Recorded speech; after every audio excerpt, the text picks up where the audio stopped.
اس کی قوم کی جو جماعت اس کے پاس سے گزرتی وہ اس کا مذاق اڑاتی، وہ کہتے اگر تم ہمارا مذاق اڑاتے ہو تو ہم بھی تم پر ایک دن ہنسیں گے جیسے تم مسخرہ پن کر رہے ہو۔ تمہیں بہت جلد معلوم ہو جائے گا کہ کس پر عذاب آتا ہے، جو اسے رسوا کرے اور اس پر ہمیشہ کا عذاب اتر آئے۔ اس کشتی کا حلیہ ابن عباس رضی اللہ عنہما سے ایک روایت میں یوں آیا ہے۔ وہ بیان کرتے ہیں کہ نوح علیہ السلام نے پہاڑ پر ایک کشتی تیار کی اور اسے تارکول سے لت پت کیا۔ اسی وقت سے تارکول کا ظہور ہوا۔ اس کشتی کا طول 300 گز، اونچائی 30 گز اور عرض 50 گز تھا۔ ایک اندازے کے مطابق اس کا طول 1 کلومیٹر سے زیادہ تھا اور اس کی بلندی اور گہرائی کے بارے میں کہا گیا ہے کہ 30 ہاتھ تھی، اور یہ کشتی عام کشتیوں کی طرح اوپر سے کھلی ہوئی نہیں تھی، بلکہ جس طرح اس کو نیچے سے بند کیا گیا تھا اسی طرح اوپر سے بھی بند کیا گیا تھا، تاکہ اوپر سے جو بارش برسے وہ انہیں نقصان نہ دے، اور جس طرح نیچے والے غرق ہونے سے محفوظ رہیں اسی طرح اوپر والے بھی محفوظ رہیں۔ گویا وہ ایک گیند کی مانند تھی۔ اس میں الگ الگ 3 درجے بنائے گئے تھے، ہر درجے میں ایک دروازہ تھا، اور یہ 3 دروازے اس طرح تھے کہ ہر دروازے کے اوپر ایک دروازہ تھا۔ یہ اس کشتی کا حلیہ تھا جس کے راوی ابن عباس رضی اللہ عنہما ہے۔ یہ کشتی آج بھی موجود ہے۔ اللہ تعالیٰ نے اس کشتی کو بطور عبرت اور نشانی کے باقی رکھا ہے، جیسا کہ اللہ تعالیٰ فرماتے ہیں، اور بے شک ہم نے اس واقعے کو نشانی بنا کر باقی رکھا، پس ہے کوئی نصیحت حاصل کرنے والا۔ اس صدی میں علماء کے ایک گروہ نے اس کشتی کو ترکی کے ایک پہاڑ پر پا لیا ہے۔ اب وہ 2 ٹکڑوں میں تقسیم ہو چکی ہے۔ اس کا حلیہ وہی تھا جو بیان ہوا۔ اللہ کا فرمان سچا ثابت ہو گیا کہ ہم نے اس کو نشانی بنا کر باقی رکھا ہے۔ اس کے بعد طوفان آیا۔ اللہ تعالیٰ نے نوح علیہ السلام کو اس طوفان کے ظہور کی ایک نشانی اور علامت بتلائی تھی۔ نوح علیہ السلام کے گھر میں ایک تنور تھا۔ اللہ نے فرمایا جب یہ تنور جوش مارنے لگے اور پانی اس سے ابلنے لگے تو سمجھ لینا اللہ کا وعدہ آ گیا۔ چنانچہ اس وقت مومنوں کو اور اپنے اہل و عیال کو اور زمین پر بسنے والے تمام جانوروں کا جوڑا جوڑا اس کشتی میں سوار کر لینا۔ تنور سے کیا مراد ہے، اس کے متعلق مفسرین میں اختلاف ہے۔ بعض کہتے ہیں کہ اس سے مراد ایک چشمہ ہے جو زمین سے نکلتا ہے، لیکن راجح روایات کے مطابق اس سے مراد معروف تنور ہے جس میں آگ جلا کر روٹیاں پکائی جاتی ہیں۔ یہ تنور نوح علیہ السلام کے گھر میں تھا، اور اسی کو اللہ نے طوفان کے آنے کی علامت بتایا اور فرمایا کہ جب یہ پھوٹ پڑے اس وقت ہر چیز کا جوڑا جوڑا کشتی پر سوار کر لینا۔ اللہ تعالیٰ سورہ ہود آیت 40 میں فرماتے ہیں، یہاں تک کہ جب ہمارا حکم آ پہنچا اور تنور ابلنے لگا، ہم نے کہا اس کشتی میں ہر قسم کے جوڑے دوہرے سوار کر لے، اور اپنے گھر کے لوگوں کو بھی سوائے ان کے جن پر پہلے سے بات پڑ چکی ہے، اور سب ایمان والوں کو بھی۔ اس کے ساتھ ایمان لانے والے بہت ہی کم تھے۔ کشتی میں سوار ہونے والوں کی تعداد 80 بتائی جاتی ہے۔ چنانچہ جب تنور جوش مارنے لگا تو نوح علیہ السلام کشتی میں سوار ہو گئے۔ کشتی ان کی بستی میں لوگوں سے دور پہاڑ پر تھی۔ اللہ کی قدرت کہ تمام قسم کے جانور بھی کشتی کے پاس آ گئے۔ نوح علیہ السلام نے انہیں بھی سوار کر لیا۔ اللہ تعالیٰ سورۃ القمر آیات 11 اور 12 میں فرماتے ہیں، پس ہم نے آسمان کے دروازوں کو زور کی بارش سے کھول دیا اور زمین کے چشموں کو جاری کر دیا، پس اس کام پر جو پانی مقرر کیا گیا تھا خوب جمع ہو گیا۔ آسمان سے نازل ہونے والا اور زمین سے نکلنے والا پانی کتنا تھا اس کا اندازہ اللہ ہی کو ہے۔ بہرحال اس پانی نے زمین پر رہنے والے انسان، چوپائے، حیوانات، غرض ہر چیز کو غرق کر دیا۔ اس بارے میں اللہ فرماتے ہیں، نوح نے اپنی قوم سے تنگ آ کر ہمارے حضور دعا کی، ہم تو ہیں ہی بہترین طور پر دعاؤں کے قبول کرنے والے۔ فوراً ان کی دعا قبول کر لی اور اس تکلیف اور ایذا سے انہیں بچا لیا جو انہیں کفار سے روزمرہ پہنچ رہی تھی، اور ان کی اولاد کو ہم نے باقی رہنے والی بنا دیا، یعنی انہی کی اولاد سے پھر سے دنیا آباد ہوئی، کیونکہ صرف وہی لوگ بچے تھے جو کشتی پر سوار تھے، اور ہم نے ان کا ذکر خیر پچھلوں میں باقی رکھا۔ نوح علیہ السلام پر تمام جہانوں میں سلام ہو۔ ہم نیکی کرنے والوں کو اسی طرح بدلے دیتے ہیں، وہ ہمارے ایماندار بندوں میں سے تھا، پھر ہم نے باقی سب کو غرق کر دیا۔ اللہ مزید فرماتے ہیں، جب پانی میں طغیانی آ گئی تو اس وقت ہم نے تمہیں کشتی میں چڑھا لیا تاکہ اس کو تمہارے لیے نصیحت اور یادگار بنا دیں، تاکہ یاد رکھنے والے کان اس کو یاد رکھیں۔ یعنی پانی اتنا زیادہ ہو گیا کہ اس سے تمام شہر، بستیاں، انسان اور جانور غرق ہو گئے، یہاں تک کہ پانی بلند پہاڑوں سے بھی اونچا ہو گیا، اور اتنے بلند پانی پر یہ کشتی نوح علیہ السلام اور ان کے ساتھیوں کو اپنے دامن میں سمیٹے اللہ کے حکم سے اور اس کی حفاظت میں پہاڑ کی طرح رواں دواں تھی، ورنہ اتنے طوفانی پانی میں کشتی کی حیثیت ہی کیا ہوتی ہے۔ نوح علیہ السلام کشتی میں سوار ہوئے اور انہوں نے اپنے ساتھیوں کو حکم دیا کہ وہ یہ دعا پڑھیں، بسم اللہ مجریہا ومرساہا ان ربی لغفور رحیم۔ اللہ ہی کے نام سے اس کشتی کا چلنا اور ٹھہرنا ہے، یقیناً میرا پالنے والا بڑی بخشش اور رحم والا ہے۔ یہی اللہ کا حکم آپ کو تھا کہ جب تم اور تمہارے ساتھی ٹھیک طرح بیٹھ جاؤ تو کہنا، الحمد للہ الذی نجانا من القوم الظالمین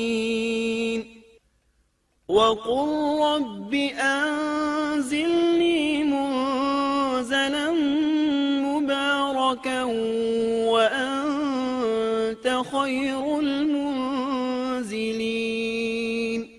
سب تعریف اللہ ہی کے لیے ہے جس نے ہمیں ظالم لوگوں سے نجات عطا فرمائی، اور کہنا کہ اے میرے رب مجھے بابرکت اتارنا اور تو ہی بہتر اتارنے والا ہے۔ اللہ تعالیٰ نوح علیہ السلام کو نصیحت کر رہے ہیں کہ اللہ آپ کو اور آپ کے اہل کو نجات عطا فرمائیں گے۔ کشتی میں نوح علیہ السلام کے کافر بیٹے کے علاوہ تمام گھر والے سوار تھے۔ آپ کے کافر بیٹے کا نام کنعان تھا، وہ ایک طرف کھڑا تھا۔ نوح علیہ السلام نے اسے پکارا، میرے بیٹے اس کشتی میں آ جا اور کافروں کا ساتھی نہ بن، لیکن اس بدبخت نے کہا، میں ابھی کسی پہاڑ کی چوٹی پر پناہ لے لوں گا جو مجھے اس پانی سے بچائے گی۔ نوح علیہ السلام نے کہا، آج اللہ کے حکم سے کوئی بچانے والا نہیں مگر وہی جس پر اللہ رحم کرے۔ باپ اور بیٹے کے درمیان یہ گفتگو جاری تھی کہ ایک طوفانی موج نے اسے اپنی زد میں لے لیا اور اسے غرق کر دیا۔ نوح علیہ السلام سے اللہ نے وعدہ کر رکھا تھا کہ اللہ تعالیٰ اس کے اہل کو نجات عطا فرمائے گا۔ چنانچہ جب آپ کی آنکھوں کے سامنے آپ کا بیٹا غرق ہو گیا تو وہ پکار اٹھے، اے اللہ، میرا بیٹا میرے گھر والوں میں سے تھا اور تو نے مجھ سے وعدہ کیا تھا کہ میرے گھر والوں کو نجات عطا فرمائے گا، اور تو تمام حاکموں سے بہتر حاکم ہے، لہذا ناممکن ہے کہ تیرا وعدہ پورا نہ ہو۔ واضح ہو کہ نوح علیہ السلام کا اپنے بیٹے کے بارے میں بات کرنا بطور استفسار تھا، بطور بحث نہیں تھا۔ آپ وضاحت چاہتے تھے۔ اللہ تعالیٰ نے فرمایا، اے نوح، وہ تیرے اہل سے نہیں تھا کیونکہ وہ کافر تھا۔ کفر نسب کو ختم کر دیتا ہے۔ ایک مومن کا دوسرے مومن سے تعلق ایک مسلمان بھائی کے کافر بھائی سے تعلق سے زیادہ بڑا ہے، اور حقیقی اخوت وہ ہے جس کی بنیاد ایمان پر ہو۔ کفر تو نسبی تعلق کو کاٹ دیتا ہے، اس لیے اللہ نے یہ نہیں فرمایا کہ وہ کافر ہے، بلکہ یہ فرمایا کہ وہ تیرے اہل سے نہیں ہے۔ ہمارے لیے بھی یہی حکم ہے، کسی مومن کا کافر کے ساتھ رشتہ نہیں ہو سکتا۔ اس کے ساتھ اللہ نے نوح علیہ السلام کو نصیحت فرمائی کہ آپ ہرگز وہ چیز نہ مانگیں جس کا آپ کو مطلقاً علم ہی نہ ہو، اور ہم آپ کو نصیحت کرتے ہیں کہ جاہلوں میں اپنا شمار کرانے سے باز رہیں۔ جب نوح علیہ السلام یہ بات جان گئے کہ ان کا سوال واقعے کے مطابق نہیں تھا تو فوراً اس سے رجوع کر لیا اور اللہ تعالیٰ سے اس کی رحمت اور مغفرت کے طالب ہوئے۔ اس موقع پر انہوں نے دعا کی۔ نوح علیہ السلام نے کہا، اے میرے پروردگار، میں تیری ہی پناہ چاہتا ہوں اس بات سے کہ تجھ سے وہ مانگوں جس کا مجھے علم ہی نہ ہو۔ اگر تو مجھے نہ بخشے گا اور تو مجھ پر رحم نہیں کرے گا تو میں خرابی والوں میں ہو جاؤں گا۔ یہ دعا انہوں نے مانگی۔ اپنے بیٹے کے متعلق سوال کے علاوہ نوح علیہ السلام نے اللہ تعالیٰ کی کوئی نافرمانی نہیں کی اور نہ اپنے نفس پر کسی نافرمانی کو شمار کیا۔ کشتی نوح علیہ السلام اور ان کے ساتھیوں کو لیے پانی کی موجوں پر بلند ہو رہی تھی اور زمین پر موجود ہر چیز، انسان، حیوانات، چوپائے، پرندے غرق ہو چکے تھے۔ ان میں کوئی بھی باقی نہیں بچا تھا۔ اگر کوئی زندہ بچا تھا تو کشتی والے۔ ابن عباس رضی اللہ عنہما سے روایت ہے کہ نوح علیہ السلام اور ان کے ساتھی 6 ماہ کشتی میں رہے، اور بعض روایات میں یہ بھی ہے کہ وہ محرم کی 10 تاریخ کو کشتی سے نیچے اترے۔ آخر اللہ کے حکم سے طوفان رک گیا۔ اللہ نے زمین کو حکم دیا کہ وہ تمام پانی کو نگل جائے۔ زمین نے سارا پانی نگل لیا، زمین خشک ہو گئی۔ اللہ تعالی سورہ ہود آیت 44 میں فرماتے ہیں، اور فرما دیا گیا کہ اے زمین اپنے پانی کو نگل جا، اور اے آسمان بس کر تھم جا۔ اسی وقت پانی سکھا دیا گیا اور کام پورا کر دیا گیا، اور کشتی جودی نامی پہاڑ پر جا ٹھہری، اور فرما دیا گیا کہ ظالم لوگ اللہ کی رحمت سے دور ہیں۔ کشتی جودی پہاڑ پر جا کر ٹھہر گئی۔ اب انہیں حکم ہوا کہ سلامتی کے ساتھ کشتی سے اتر آئے۔ آپ پر بھی برکت نازل ہوگی اور ان قوموں پر بھی جو آئندہ آپ کی نسل سے پیدا ہوں گی، اور آپ کی نسل میں سے کچھ لوگ ایسے بھی ہوں گے جنہیں ہم فائدہ تو ضرور پہنچائیں گے، پھر انہیں ہماری طرف سے دردناک عذاب پہنچے گا۔ بہت سی روایات میں یہ بات مذکور ہے کہ نوح علیہ السلام ایک لمبی مدت یعنی 6 ماہ کشتی میں طوفان تھم جانے کا انتظار کرتے رہے۔ آپ نے طوفان کے حالات معلوم کرنے کے لیے ایک کبوتر بھیجا جو واپس آ گیا۔ اسے پاؤں رکھنے کو جگہ نہ ملی۔ اسے دوبارہ بھیجا گیا تو وہ پھر واپس آ گیا۔ چند دن بعد اسے پھر بھیجا گیا تو وہ اپنی چونچ میں زیتون کی ایک ٹہنی لیے ہوئے تھا۔ اس سے نوح علیہ السلام نے معلوم کر لیا کہ پانی زمین سے کچھ ہی اونچا رہ گیا ہے اور درخت وغیرہ اگ چکے ہیں۔ کچھ دن بعد اسے پھر بھیجا گیا۔ اس مرتبہ وہ واپس لوٹا تو اس کے پاؤں خاک آلود تھے۔ نوح علیہ السلام نے سمجھ لیا کہ طوفان رک گیا اور زمین خشک ہو چکی ہے۔ سیرت کی کتب میں یہ واقعہ موجود ہے۔ اسی کی بنیاد پر سیرت نگاروں کا کہنا ہے کہ کبوتر کا آنا سلامتی کی علامت تھا، اور اس کی چونچ میں زیتون کی ٹہنی نوح علیہ السلام کی بادشاہت کی طرف اشارہ تھا۔ اس طرح نوح علیہ السلام زمین پر اتر آئے۔ اس وقت اولاد آدم میں سے کوئی انسان سوائے ان لوگوں کے زندہ نہیں بچا تھا۔ جزیرہ عرب، فلسطین اور ان کے ارد گرد کا علاقہ غرق ہونے سے محفوظ رہا۔ ان کے علاوہ تمام زمین غرق ہوئی تھی۔ سب کے سب طوفان کی نذر ہو گئے۔ صرف نوح علیہ السلام سے اولاد پیدا ہوئی، اور زمین میں ان کی اولاد کے علاوہ اور کسی کی نسل باقی نہ رہی۔ اسی وجہ سے نوح علیہ السلام کو آدم ثانی اور ابو البشر ثانی کہا جاتا ہے، کیونکہ تمام کے تمام بشر انہی کی طرف منسوب ہیں۔ سورۃ الصافات آیات 75 تا 77 میں اسی طرف اشارہ ہے۔ اور ہمیں نوح نے پکارا تو دیکھ لو کہ ہم کیسے اچھے دعا قبول کرنے والے ہیں۔ ہم نے اسے اور اس کے فرمانبرداروں کو اس زبردست مصیبت سے بچا لیا۔ اس کی اولاد ہم نے باقی رہنے والی بنا دی۔ ایک دوسرے مقام پر اللہ تعالیٰ دیگر امم اور رسولوں کے متعلق کلام کرتے ہوئے فرماتے ہیں، اے ان لوگوں کی اولاد جنہیں ہم نے نوح کے ساتھ چڑھا لیا تھا، وہ ہمارا بڑا ہی شکر گزار بندہ تھا۔ نوح علیہ السلام کے 3 بیٹے تھے، سام، حام اور یافس۔ سام کی نسل زیادہ تر سفید رنگت کی تھی، اور بہت کم لوگ ان میں سیاہ فام تھے، البتہ کچھ ان میں گندمی تھے۔ حام کی اولاد کی اکثریت سیاہ فام تھی، ان میں بہت کم لوگ سفید رنگ کے تھے، اور یافس کی اولاد سرخی مائل رنگ کی تھی۔ عرب اور بنو اسرائیل سام کی اولاد ہیں، تمام حبش حام کی اولاد ہیں، ترک اور مشرقی ایشیا کے لوگ یافس کی اولاد ہیں۔ طوفان کے بعد نوح علیہ السلام اللہ کے بندوں میں 350 سال تک زندہ رہے، اور وہ اللہ کے قول عبدن شکورن کے مصداق تھے۔ پھر نوح علیہ السلام فوت ہو گئے۔ راجح ترین روایات کے مطابق آپ مکہ میں دفن ہوئے۔ ایک دوسری روایت کے مطابق آپ لبنان میں دفن ہوئے۔ جی دوستو، تو ہم نے آج دیکھی بہت ہی خوبصورت سی ویڈیو، امید کرتے ہیں آپ کو پسند آئی ہوگی۔ ملتے ہیں نیکسٹ ویڈیو میں، مجھے اپنی دعاؤں میں یاد رکھیے۔ اللہ حافظ۔